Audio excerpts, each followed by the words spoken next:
Hi, I'm Megan. Welcome to today's live reading of Hell Hounds by Barb Jones, presented by Itsy Bitsy Book Bits. Join me. Prologue. The Child of Destiny. Archangel Michael smiled as Jophiel showed him the child. Michael took the child in his arms, raised him toward the throne, and announced in a firm voice, Esse decorum regionis filius, sit laus Domini Deo nostro, hic pure fidem sum ad caelum ad infinitum impeltum. Michael held the child, and as he gazed into the little one's eyes, he felt a sense of power radiating from him. He smiled, knowing this meant his idea of the agreement between heaven and hell had worked. Then he noticed the faintest marking beneath the child's chin, the sign of the pact. Both kingdoms would accept this child. Turning to Jophiel, he said, I will take the child to meet Lucifer. I will return. Guard your heart, Jophiel. As you know, he will have limited time with you and his father. He must mature in the human world to safeguard both factions. You've had 3 days with him. The demon Asmodeus is due his time. He saw his words sadden Jophiel's face. Michael softened his tone and allowed her to hold her baby for one more small but meaningful moment. Then he departed to meet Lucifer. Michael stood outside the passage to hell and called for him. The baby was fussing, which he expected. The passage opened, and the baby's father, a demon prince Asmodeus, appeared alongside Lucifer.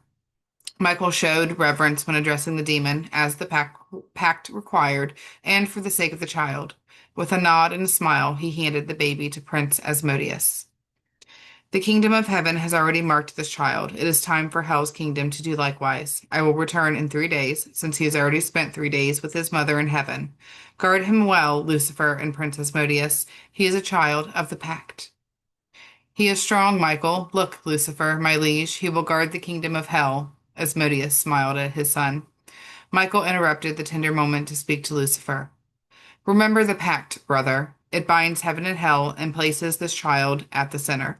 Should your legion of demons rise against the pact, or angels from our kingdom rebel, the child's destiny is bound by oath. Neither side can refute it.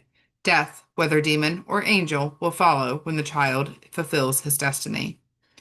I, Lucifer, will honor my part. Don't speak to me like that. I remember our agreement, brother. Or have you forgotten that we share the same father, Michael? After that, Michael gazed at the child with undeniable tenderness before returning to his kingdom. 3 days later, he returned to the passage of hell, calling for Asmodeus and Lucifer. They appeared with the child in his father's arms. 3 days went by fast. I wonder if his mother felt the same way, Asmodeus said. Yes, Demon Prince, having a child creates a bond, but raising him in the human world is crucial. It is hard to accept that neither heaven nor hell will train him. Lucifer, have you honored the child while he was in hell? Is he as free to enter your kingdom as he is to enter ours? This is crucial. Lucifer nodded. I honored the pact and granted him hell's protection. His marks will appear when he is ready, and not a moment before. His identity remains unknown to the demons, as the pact requires. Michael smiled. I have found the perfect adoptive parents. They will raise him, protect him, and honor his origins. They are aware of his father's and mother's places in the two kingdoms and of his destiny. In time, they will reveal his true birthright and train him under disguise. But duty will constrain him. God has marked him. You have marked him. Lucifer, I will seek you again when the time arrives. Michael took the child from Asmodeus and returned to heaven.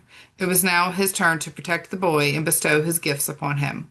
He considered what the child would need when he became a man. Michael was determined to move forward with this next step of his plan. England, 1537. The bishop approached John while he was kneeling in prayer and interrupted him. My son, the gracious King of England bade me seek thee out and deliver into your hands his request. He recognizes demons, but does not make it known to his subjects. You shall read this letter and return it to me, so there is no evidence of his request. John extended his hand for the king's letter. He nodded at the bishop, knowing they shared a private agreement regarding his unique talents. Seeing the royal seal of King Henry VIII, John tossed it back to the bishop and swore at him. Send your master instead of parchment. The bishop sighed, placed his hand on his neck, and thrust the letter back at John. Read, my son. for it is better to open the letter than to lose our heads. Demon Hunter. I shall not ask for your identity, but request your aid. The world is full of hellish creatures, including one in my kingdom. I wish to rid our country of this foul-natured beast, but if I were to tell my privy council, they would seek to have me dethroned. Some plot against me still, though I have sat upon the throne for years. The bishop will share the details of the creature I wish you to hunt. Once the demon is gone, there is another I would have you pursue. There is a heretic in my kingdom. For your loyal service, accept these coins and this unique blade as a token of gratitude. Not for me, but for England. I believe you shall find the blade most useful, should you have need of it. King Henry VIII. John waited for the bishop to provide the details once he returned to the letter. Hands exchanged parchment for a purse of coins and the blade. After listening carefully, John left the church. He retrieved his sword from the bushes and started back to the room he shared with the demon child while they were in England. Along the way, he noticed a large, strange-looking dog staring at him with glowing red eyes. Though the animal remained still, John felt pursued by its unblinking gaze.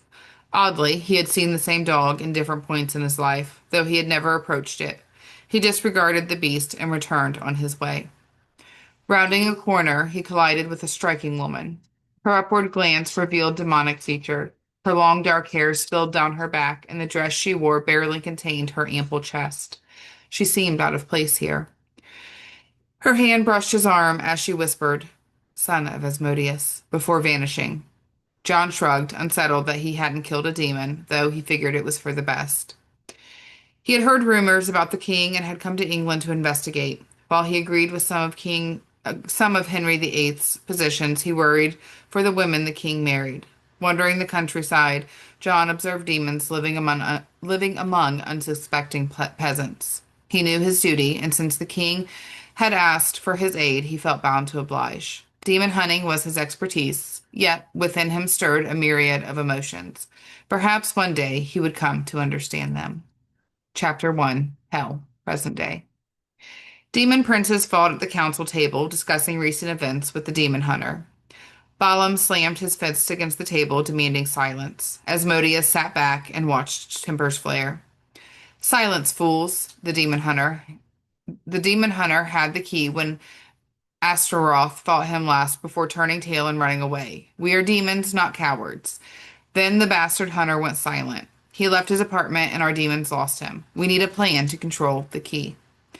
Astaroth stammered back at him. "Don't blame this on me." The damn hunter became powerful, and Lucifer answered him. "It's all Asmodeus's fault. We knew where his true loyalties lay. He was part of the fucking pact. We'll overthrow the king of hell and destroy the pact. Then we enter the kingdom of heaven and finish what we started ages ago. It's the only way. Plus, Asmodeus brought those women here. He won't let us toy with the pretty women, especially Katarina. She betrayed us. We should torture the demon bitch back into submission." Balaam interrupted. "She could be useful to our cause. Isn't that right, Asmodeus?" Asmodeus stood and snarled in response. "What do you intend to do? The women are under my protection. Discover a different path to reach the hunter." "Easy now, Asmodeus. We could have Katarina spy on the demon hunter and tell us his progress. Why exert effort when the hunter can do it for us? All you need to do is give them to us, and we'll let you overthrow Lucifer yourself. When we agreed to the pact, didn't you desire his power? Why change sides now?" Asmodeus lost control and glanced at his son Edward, who stood tall. He nodded, and then smiled as he turned his attention back to the fighting demon princess. Asmodeus had explained everything to Edward and ensured his boy would remain in the shadows until the perfect moment. "Don't forget who controls more legions here than Lucifer, Balaam. I can take your minions from under you any time I choose. I bet you haven't looked at Edward, have you?" Edward remained standing, but Asmodeus noticed how he shifted into a more dominant pose, feet angled and knees aligned. His son was ready, waiting for the command to show his strength. Asmodeus smiled at his son's transformation. He was waiting for the right moment to reunite his two sons and see Sully's reaction to Edward's change. As much as Asmodeus longed to keep Edward in a child's form, it was not realistic for Sully's destiny. Transforming Edward was vital to Sully's success, so Asmodeus placed his top demon in charge of the transformation to ensure Edward's success. Looking at Edward, he noted the significant changes in height, body size and appearance as he grew from child to man. However, he wanted to witness his newfound strength himself rather than hear his demons brag about it. Asmodeus was the demon prince, the strongest of all except Lucifer, but he had always known he would one day succeed Lucifer. This was part of Lucifer's ultimate plan.